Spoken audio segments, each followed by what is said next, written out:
Guys আর একটা ঝিনুক পেয়ে গেছি। গোয়া গোয়া নামের প্রথমেই আসে বাগা বিচ, কালাঙ্গুট বিচ, আরও অনেক কিছু, আরও অনেক চার্চ, ফাউন্টেন হ্যাজ। তো আমরা কেউ সাউথ গোয়ার ব্যাপারে কিছু ভাবিই না বা জানিও না। তো আজকে আমার এই ভিডিওটা সাউথ গোয়া নিয়ে, সাউথ গোয়ার ফেমাস বিচ পালোলিম বিচকে নিয়ে। আজকে আমি গিয়েছিলাম পালোলিম বিচে। তো পালোলিম বিচটাও সেমই, কিন্তু একটু আলাদা। সেই আলাদা জিনিসটা কি সেটা তুলে ধরছি।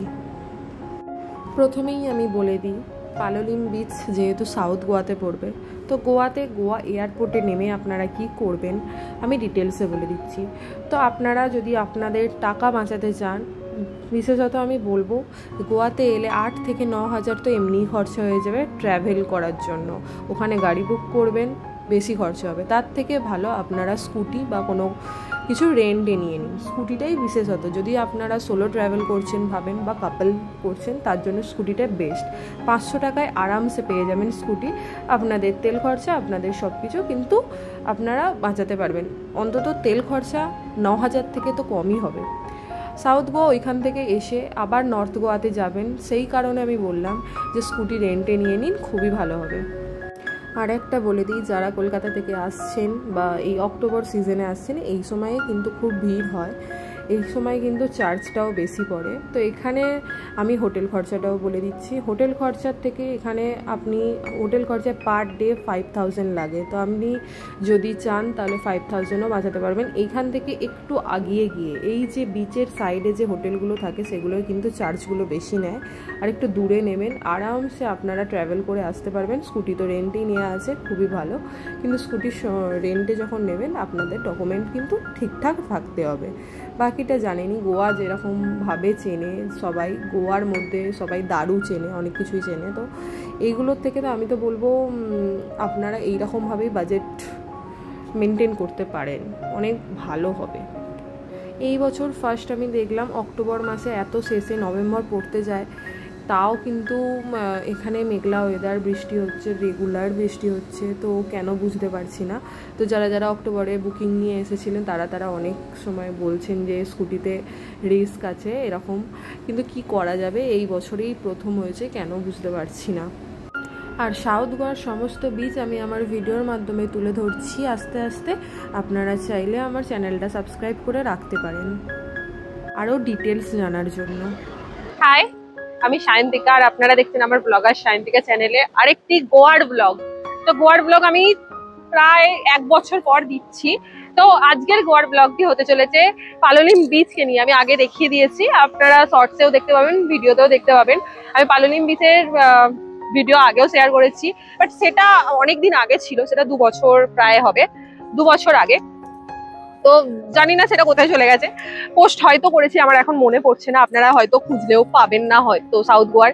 আর এটা সাউথ গোয়া, একদম সাউথ গোয়াতে, একদম কারওয়ারের সাইডেই। তো আর কিছুটা গেলে কারওয়ারের বর্ডার পড়ে যাবে।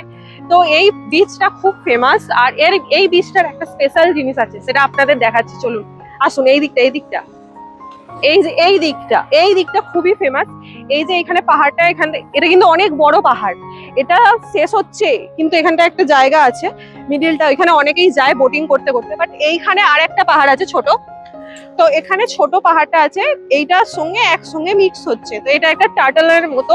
এখানে অনেক ফটো দেয়া আছে টার্টেল টাইপের, টার্টেল মাথায় করে বইছে। আর এটার একটা স্টোরিও আছে, স্টোরিটা আমার ঠিক জানা নেই, বাট এটার জন্যই ফেমাস। আর এটা যখন, এখন তো ওয়েদারটা খারাপ আছে, এখন মনসুন টাইমটা চলছে, এখনো মনসুন এখানে শেষ হয়নি। তো সেই কারণে এখন বৃষ্টিটা হচ্ছে না, বাট বৃষ্টিটা ওয়েদারের জন্য, ওয়েদারটা পুরো মেঘলা আছে। আর এই ওয়েদারটার জন্যই এইরকম বোঝা যাচ্ছে এখানটা। আর এখানটা সানসেটটা হয় যখন এই বিচে, গোয়ার পশ্চিম দিকে যেহেতু, গোয়াতে সানসেটটাই মেন আর সানরাইজটা নয়। তো সানসেট এখানে দেখার মতো, লিটারালি গাইস, খুবই সুন্দর সানসেট হয়। আর এখানটা দিয়ে যখন সূর্যটা নামে, দারুণ, জাস্ট দারুণ দেখতে লাগে। পুরো অরেঞ্জ বেগুনি কালারটা হয়ে একদম যেন মিক্স হয়ে থাকে, তো দারুণ লাগে। আমি একটা ফটো পোস্ট করেছি, আপনারা চাইলে আরো ফটো পোস্ট করবো, বাট অন্য সময়ে, এটা আমি যখন আগে এসেছিলাম তখন।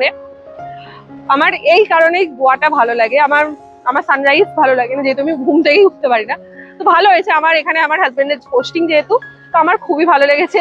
গোয়া তো জানেনই গোয়া নিয়ে যারা যারা যা যা ভাবেন একবার এসে দেখবেন গোয়াতে।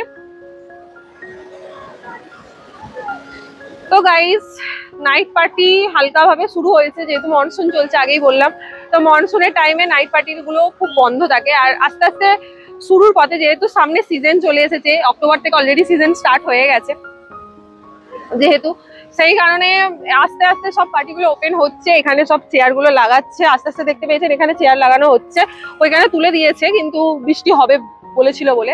তো এখানে সব চেয়ার লাগিয়েছে, দেখতেই পাচ্ছেন।